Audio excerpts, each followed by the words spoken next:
guys, happy spring. Because it is spring, me and my family are going on a vacation over my spring break. We're going on a plane tomorrow, first time since I've gotten my surgery, my ileostomy and everything. So I thought I would make a few videos talking about travel. This first one of the series is going to talk about what to pack, how to pack it, and then I'll tell you all about the experience going through security, if I had problems, if I didn't. And then the third one will probably be about how it affected my vacation. We're going to be hiking and taking these really bumpy Jeep rides over red rocks, and we're going on a hot air balloon and all these things. So I'll just let you know how my stoma and my ileostomy bag did or did not affect my vacation. So, okay, so first off, the first thing you want to know is that you should pack twice as many supplies as you think you will need.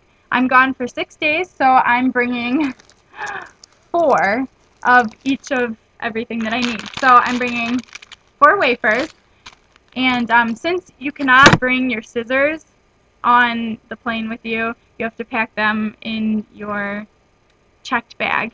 I already pre-cut one of them just in case something happens on the plane. Hopefully nothing will. I'm going to change my bag tomorrow morning right before we leave.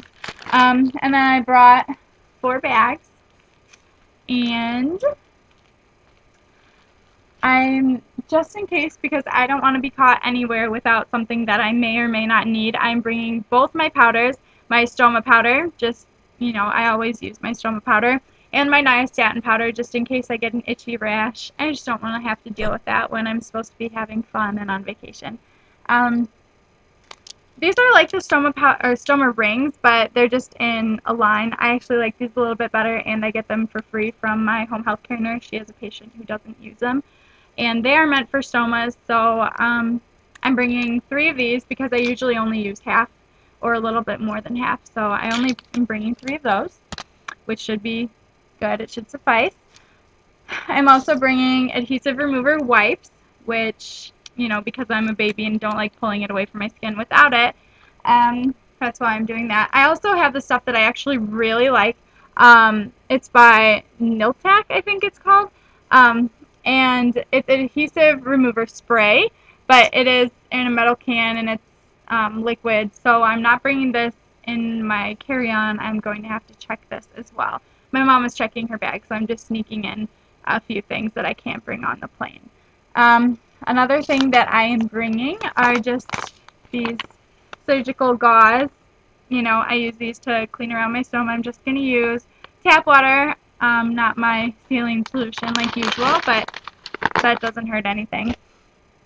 And the last thing that I'm bringing stoma-wise, this doesn't really have to do with my stoma, but it's just a trash bag that's not clear because I don't want the poor person cleaning our hotel room to have to accidentally touch my bags that have poop all over them and stuff. That's just out of consideration. You don't have to, but I just figured that it would be nice for her not to see those.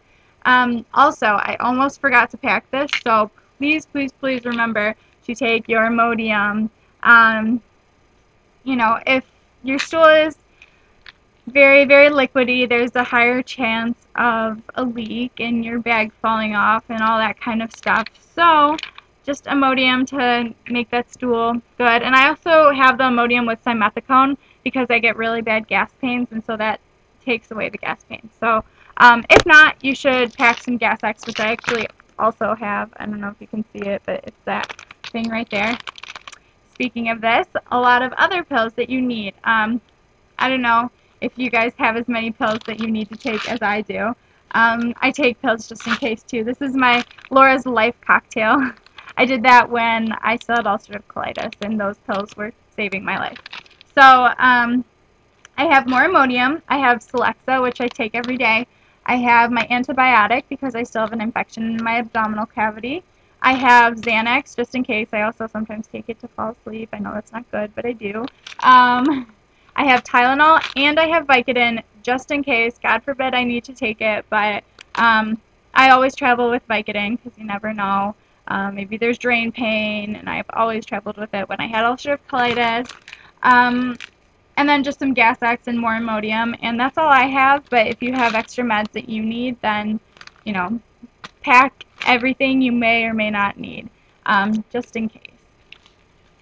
So, as I said before, this is the first time I've gone on vacation with my stoma, with my bags, everything. So we're flying from Illinois to California, where we're laying over for an hour and a half, and then we're flying from California to Arizona. So, you know, it's 2 flights, and I have to go through security once, and I'm not sitting by my parents. We couldn't get 3 seats together, so I'm a little bit nervous about my stoma farting and people hearing it, but the plane's kind of loud anyway, so it's okay. So that's about all that I have. Don't forget to pack the things that you can't take on your carry-on in a bag that you're checking, and pack everything else in your carry-on, just in case your bags get lost. So I think that's about it for now. I hope you guys look forward to my other videos telling you about this, and I hope this is maybe making you feel less anxious about traveling with an ileostomy or any sort of ostomy. So I think that's about all for now, but stay tuned. I will talk to you guys in a few days. Bye.